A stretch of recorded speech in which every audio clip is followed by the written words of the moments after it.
this up.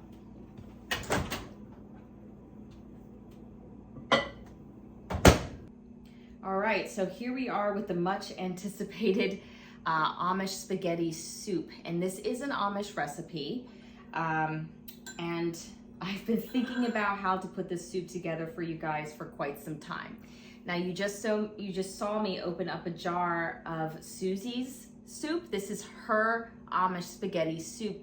So I'm gonna try it and do my best to replicate it, maybe, depending on what it tastes like, because I may not, like it. We don't know.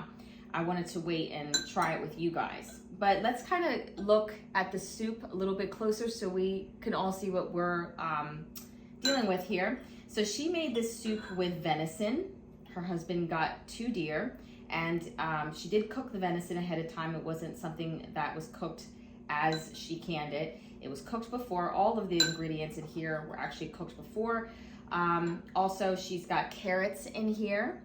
She's got some, obviously, spaghetti noodles, carrots, peas, and shredded potatoes she has in here. It's actually quite a beautiful soup.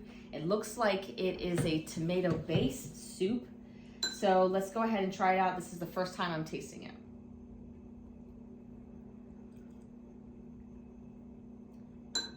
Tasting, that's the broth. Tastes like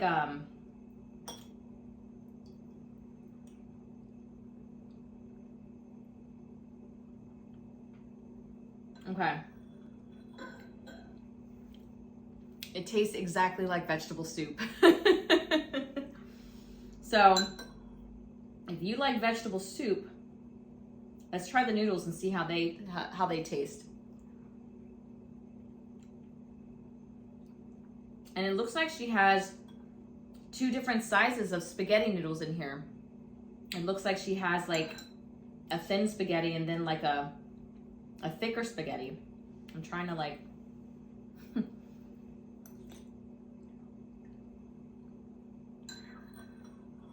it's fine. It tastes like a vegetable soup from the store, like a vegetable Campbell's soup with added pasta.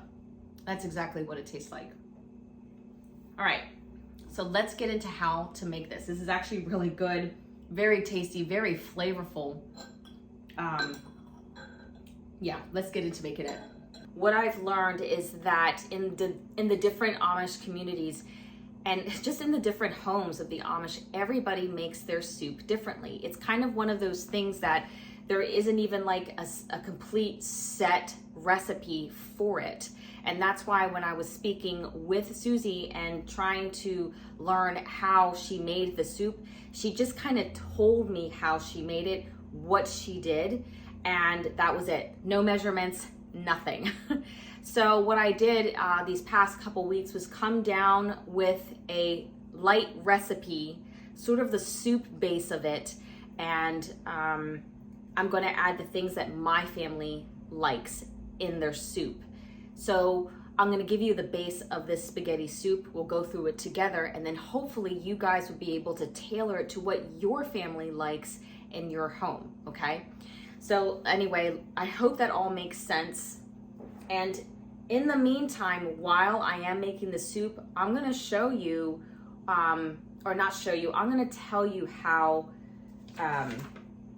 Susie made her soup. Like everything she told me, I'm going to tell you, and if I do something differently, I'm going to say that. Also, at the very end of the video, I am going to give you guys screenshots of other Amish recipes for spaghetti soup. That way you can see the different versions and you can sort of collab and see what you want to make for your family. It's nice to see other ways that the other Amish have done it. If anything, it's just more information for you.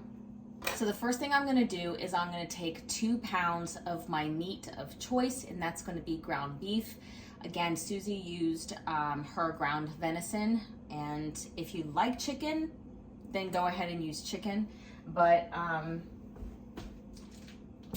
going to go with ground beef, and again, you're going to want to use 2 pounds.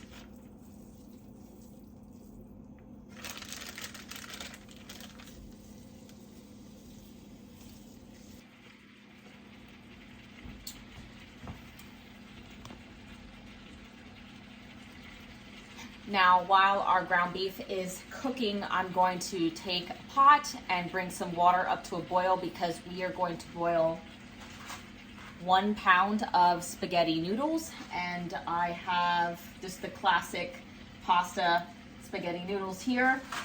And once this is boiling, then we'll put the pasta in. And Susie said that she likes to break them up into pieces. So I'll show you that once we get to it. But in the meantime, let's get some water boiling.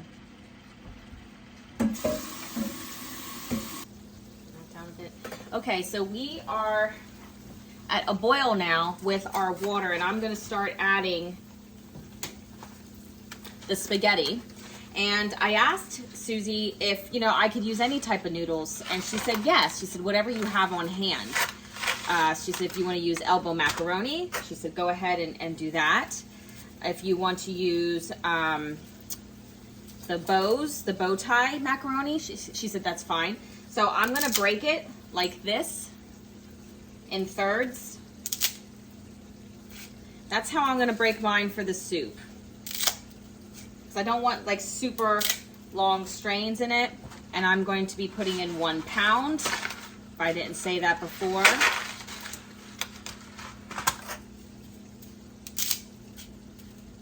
And I salted this water pretty well.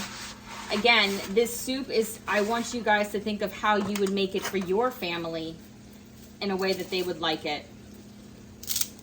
We're salty people, so they like the extra flavor.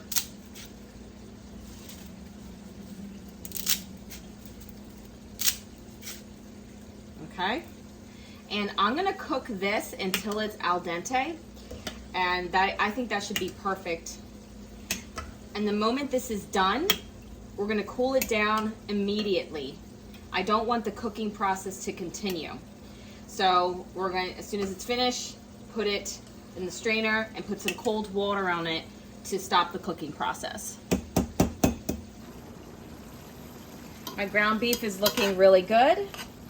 So I'm just gonna add some onions. About 2 cups of onions. Oh, it smells so good. So add 2 cups of onions to that. All right, I tested the spaghetti and it is exactly where I want it to be. It just has a bite. Feels kind of strange cooling down the pasta for the soup, but I'm excited to see how this is gonna turn out. All right, our ground beef is finished cooking here, and almost all of the juices have evaporated, so I don't really have to drain it. And our onions look nice and translucent, so I'm gonna put a little bit of pepper in here. Again, I'm sorry that I don't have exact measurements, but if you're gonna do this, just add what you like. Some garlic powder and some salt.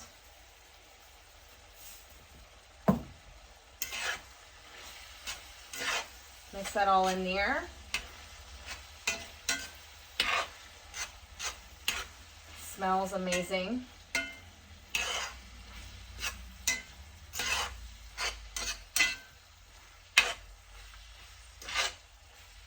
All right, so we are gonna switch gears here and push this over to the side, and we're gonna grab our stock pot, and then I'm gonna show you how I make the base of the soup, and while I'm making the base, I'm gonna tell you what Susie did as well. Okay, I'm going to start making the base of the soup. I'm going to tell you what Susie does with hers. She said she would add 1 equal parts of beef broth and either tomato sauce or tomato juice, depending on what she had on hand. Sometimes both. Again, this was one of those things that she made it depending on whatever it is that she had on hand. Now for mine, I wrote it down and I thought really hard what I wanted the base of my soup to be like. So I'm actually going to be adding, as I refer to my notes, if I can find my jar opener. All right, I found it. Okay, So for mine, I'm going to be adding 3 quarts of beef broth.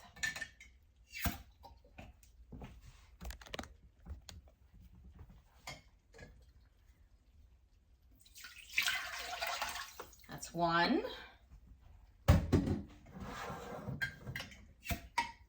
And I do have a recipe for my beef broth. I'll make sure to put the iCard somewhere up here. And honestly, the soup that Susie made, it tasted so much like vegetable soup. You could just make vegetable soup and add the pasta or cut it out. So I added 3 quarts of beef broth, and now I'm going to add, I'm referring to my notes here, 2 quarts of tomato sauce. So I have my own tomato sauce here, which I'm super excited about. So I'm going to add, looks really good, smells amazing, 2 quarts of tomato sauce.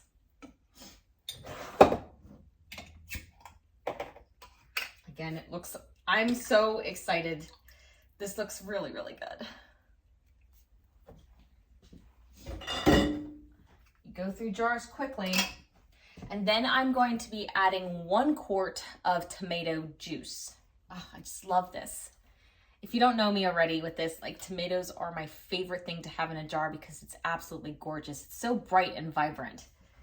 So I always get excited when I get to open up a jar of tomato juice. So excited. Look at that. Look how beautiful that is. I'm just excited to make the soup. Okay. All right, so I'm going to turn the heat up. This is just fat from the beef broth, and I'm completely fine with keeping that in there and just mixing up everything that we just poured in here. Now, as far as the spices, Susie would put in celery salt, salt and pepper, garlic powder, chili powder. She did a basic herb seasoning. It had a mixture of basil, parsley, oregano, and chives. And she said she would just sort of keep tasting it and seeing if it just tasted the way that they wanted it for their family. She had her girls taste it, her boys taste it. But I am not going to be doing that for mine because I don't like vegetable soup a whole lot. It was very good what Susie made. It was fantastic. It was a great way that she made, made her soup.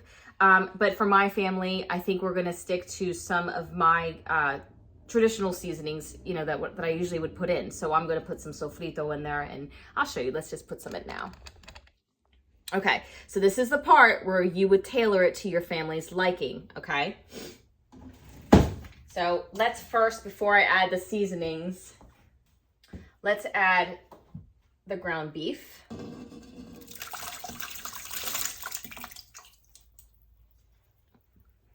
And we're going to add our spaghetti. And I am going to be adding some celery, 2 cups of celery.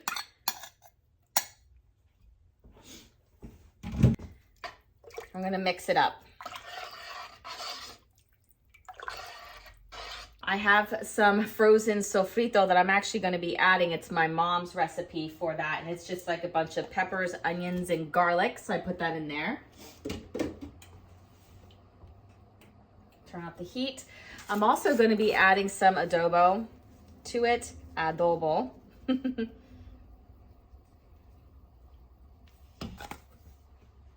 I'm also going to add some salt.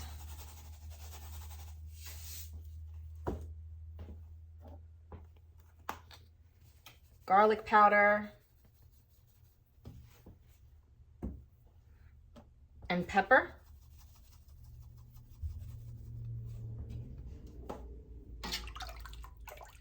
Oh my word, I almost forgot to add my vegetables. I'm going to add some peas. It's about 2 cups of peas. And I'm going to add 2 pints of carrots.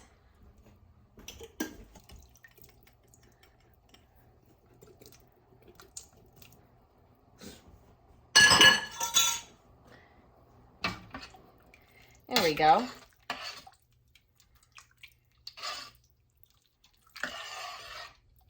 My grandmother, honestly, she used to make me a spaghetti soup, except she made it with chicken. And I remembered that. So I'm just gonna mix this all up and taste it once the sofrito, once it melts down, because I still have a really big chunk in here. And then I'll taste it.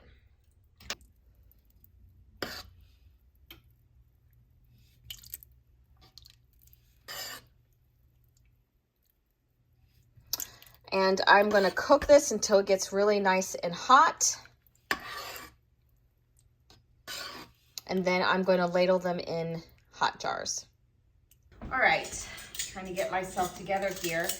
Anytime I work with a recipe that has meat in it, I am going to use a brand new lid. I know that I do reuse my lids, but I'm going to use a brand new one because, I mean, it's expensive. And it's one thing to reuse a lid on, you know, like a jam or a jelly, but something with meat in it, a brand new lid is fine. And again, you know how much I love my Frajars lids. I do have a promo code if you're interested to save 10% off. Okay, so, oops, let me go grab my grabber. All right, so I have my jars warming up here. I didn't sterilize them. I just washed them with really hot soapy water, okay? And I just want them hot, just like my soup is hot, trying to keep things the same temperature.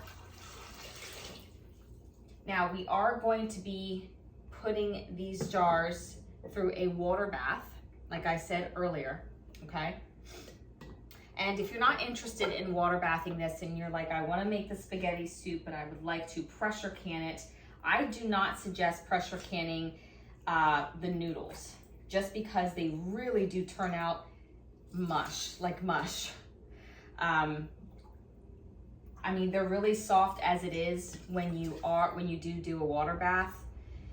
It's kind of like the consistency you would get at the store. But I can't imagine what a pressure canner would do to the noodles. You could certainly try that, and even if it is pressure canned with noodles, it's still considered non-USDA. I know you guys get tired of me saying that, but I just want to make sure for people who are just new and jumping in that they know that.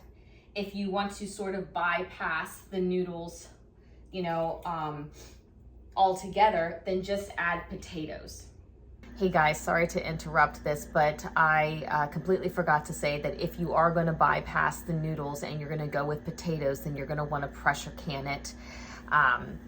Or you could water bath it as well. It would still be a 3-hour water bath. But if you decide that you want to pressure can it, then pints would be for 75 minutes and quarts would be for 90 minutes. I am at 0 to 1,000 feet in elevation, so my PSI would be 11 pounds of pressure, okay? So 75 minutes for pints, 90 minutes for quarts at 11 pounds of pressure.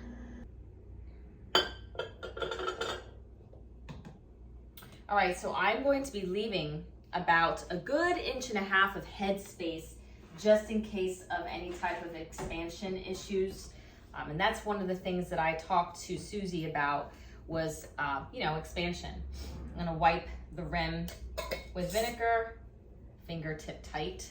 And let me show you what that looks like up close.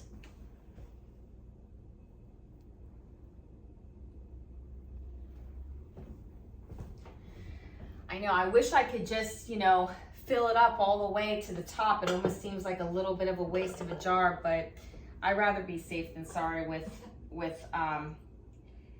it not, you know, with expansion. Okay, I have this ready here. I got like 9 quarts out of the batch of soup. That's pretty good, 9 quarts. Again, this is gonna be a 3-hour water bath. I don't know if I have enough propane for 3 hours, so I'm just gonna do this on the stove today. And I do have my tea kettle here bring it up to temperature, making sure that's nice and hot, because this is going to go down, like it's going to evaporate. So I will keep filling it up within the 3 hours. It's on high right now. I'm going to start my timing at a rolling boil. Again, I always say it, not a simmer, not a chatter, a rolling boil, okay?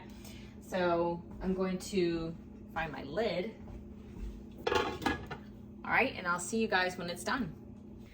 All right, so it is the next day in the afternoon, and I wanted to tell you that if you see some jars missing, it's because we put 2 in the fridge.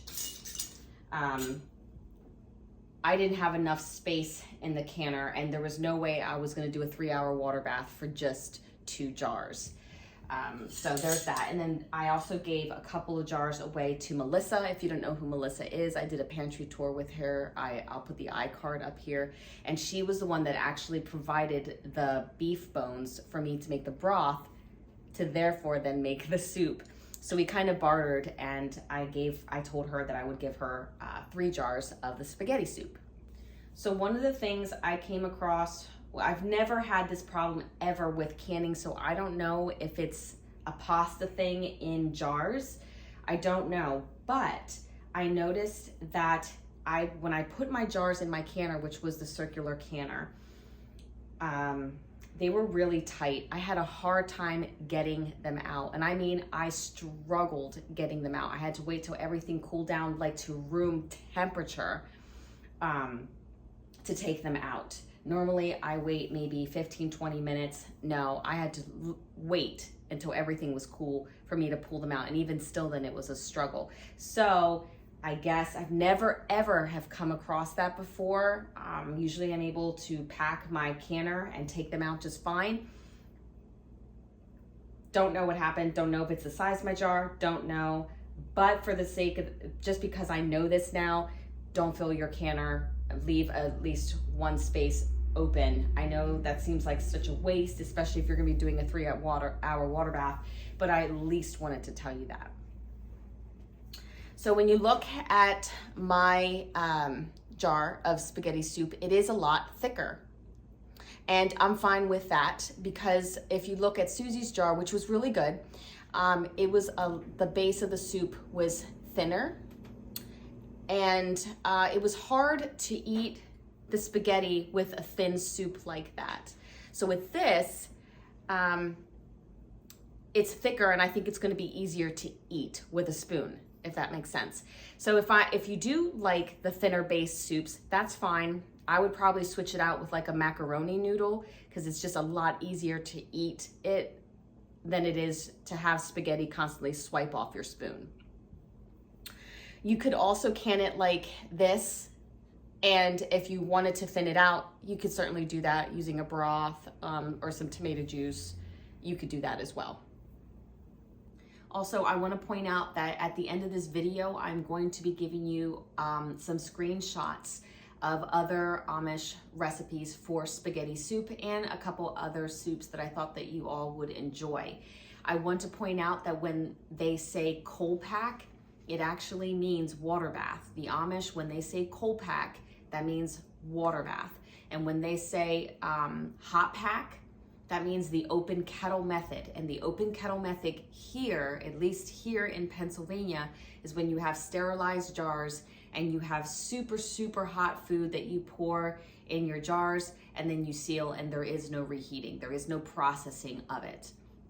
I will make sure that I put the definitions of that down also before we get started with the recipes.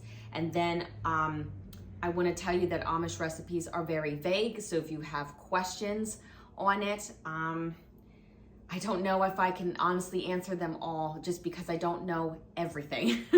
But they are things that I have to figure out myself. So anyway, I hope that you've enjoyed this video. Stay to the end and get your recipes. And as always, take care and God bless.